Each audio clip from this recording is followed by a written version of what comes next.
C'est l'heure de retrouver les meilleurs moments de votre émission Smart Job. Aujourd'hui, c'était la dernière avant l'été. Regardez. Nous, la crise, originellement, c'est moins notre métier.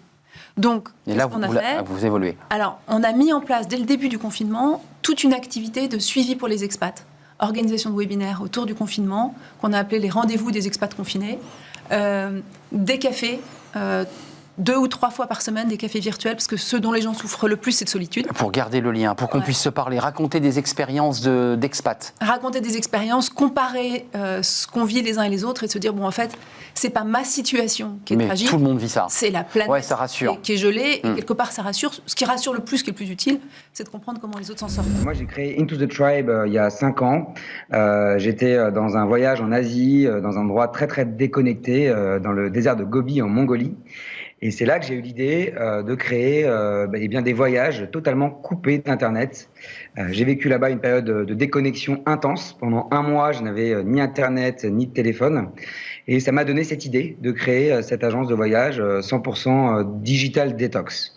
Et en fait, si vous voulez, aujourd'hui, ce qu'on fait, c'est principalement des séminaires de déconnexion numérique pour des entreprises, donc pour des groupes. On les amène à la montagne, à la mer, à la campagne, et pendant plusieurs jours, on les déconnecte totalement d'Internet. Alors déjà, un premier conseil quand on est au travail, c'est d'arrêter de regarder ses emails tout au long de la journée au fil de l'eau. Donc moi, je vous conseille plutôt de regarder vos emails que 3 ou 4 fois par jour, avoir des séquences comme ça d'emails dans la journée bien prédéfinies. Également de couper toutes les notifications. Donc, on est très, très, très dérangé par les notifications. Elles nous perturbent énormément dans notre travail. Donc, c'est important de couper les notifications du smartphone, mais également de l'email qui arrive sur notre ordinateur. Ça peut être arrêter d'utiliser son téléphone portable comme réveil, ce qui permet justement de ne pas regarder des emails stressants ou des news anxiogènes dès le lever. Il faut faire attention parce que la crise que nous avons, elle n'est pas systémique. La crise de 2008-2009, elle était systémique.